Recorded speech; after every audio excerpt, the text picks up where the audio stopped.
लोकिज्म का सबसे dangerous time pre generation.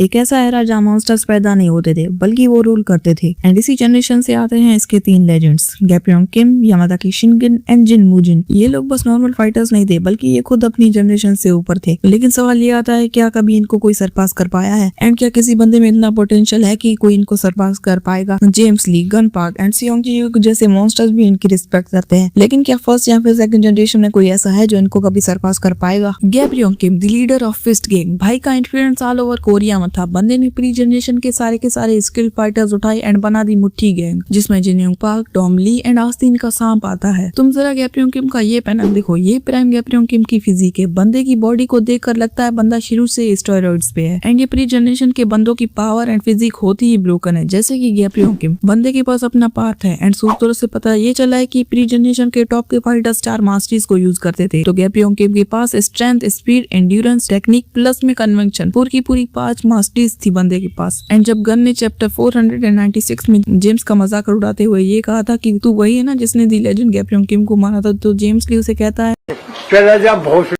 खैर जोक्स अपार्ट, जेम्स ली उसे सीधा कहता है कि ऐसा हो ही नहीं सकता कि मैं उस मॉन्स्टर को अकेले ठिकाने लगा दूं। मतलब जेम्स को भी गीते की हेल्प लगी होगी एंड ये चीज भी उन्होंने आसानी से नहीं की होगी। यामाजाकी शिनगिन, भाई जापान से सेटिस्फाइड नहीं था इसलिए कोरिया पे राज करने आया था। बंदा अकेले ही फिस्ट गैंग से भिड़ गया। शिनगिन गैप्योंग किम का राइवल है। गैप्योंग किम ने खुद शिनगिन के लिए ये कहा है कि यामाजाकी क्लैन वाले अपने यूआई को कंट्रोल करते हैं ताकि वो अपनी पावर को बढ़ा सके, लेकिन शिनगिन अपनी यूआई को कंट्रोल करता है ताकि वो अपनी पावर को सप्रेस कर सके, ताकि उसके अंदर जो ओनी है वो बाहर ना आ जाए। काफी सारे लोग ये मानते हैं कि गन ने शिनगिन को सरपास कर दिया है। हाँ, गन ने शिनगिन को सरपास किया है, लेकिन सिर्फ एबिलिटी वाइज। एंड ये चीज शिनतारो ने खुद की थी, वरना ऐसे तो वो शिनगिन के आसपास भी नहीं है। शिनगिन की रॉ स्ट्रेंथ इतनी ज्यादा है कि वो सिर्फ अपने बेयर हैंड से ही बंदों के हाथ पैर उखाड़ देता है। एंड शिनगिन ने अकेले ही पूरे के पूरे यामाजाकी क्लैन को ऑलमोस्ट खत्म ही कर दिया था। एंड ये चीज उसने तब की थी जब वो डिप्रेस था। तो मानो या ना मानो, but Shingen is a born monster. Jin Woojin, इस बंदे के बारे में हमें ज्यादा तो नहीं पता है, लेकिन जितना भी पता है वो भी कम नहीं है। बंदे ने सियोंग-जी जैसे मॉन्स्टर को ट्रेन किया एंड उसमें इतना सारा पोटेंशियल देखने के बाद भी उसने ये कहा कि तुम बस कंसिस्टेंटली ट्रेन करता रहे, हो सकता है एक दिन शायद से ही तू मेरे लेवल पर पहुंच जाए। भाई ने अपना एक एडवांस सीरियम बनाया एंड उसे नाम दिया मुजिन जिन सीरियम। एंड ये प्री जनरेशन में बहुत ही ज्यादा फेमस है। हर बंदे को पता है मुजिन जिन का सीरियम क्या है। एंड इसकी रेयरिटी का अंदाजा तुम इसी चीज से लगा सकते हो कि इसके सिर्फ 3 ही यूजर है। पहला मुजिन जिन खुद, दूसरा सियोंग-जी एंड तीसरा the perfect example of wasted potential Vin Jin. And Seongji ने तो जिन मुजिन को गैप्योंग किम का टारगेट राइवल ही कहा है। And not gonna lie, pre generation के ये 3 मॉन्स्टर्स एक तरफ एंड बाकी सारा वर्स एक तरफ। ये तीनों मॉन्स्टर पूरे के पूरे वर्स को सोलो करने का दम रखते हैं, लेकिन एक सवाल अभी भी वही है, is there anyone who can beat them और सरपास देम? देखो यार, फैक्ट्स को छोड़कर अगर मैं पर्सनल ओपिनियन बताऊं तो मुझे तो नहीं लगता कि अभी तक इनको कोई सरपास कर पाएगा। फ्यूचर में हो सकता है जेम्स ली, गीते किम, गन, गो या डैनियल में से कोई इनको सरपास कर ले, लेकिन अभी तो इस ट्रायो को सरपास करना नेक्स्ट टू इम्पॉसिबल है। बाकी ये मेरा खुद का ओपिनियन है, तुम्हारा अलग हो सकता है, जो कि तुम मुझे कमेंट्स में बता के जाना। एंड ऐसे ही लोकिज्म कंटेंट के लिए चैनल को सब्सक्राइब कर लो। एंड अगर वीडियो थोड़ी पसंद आई हो तो प्लीज यार एक लाइक भी कर देना।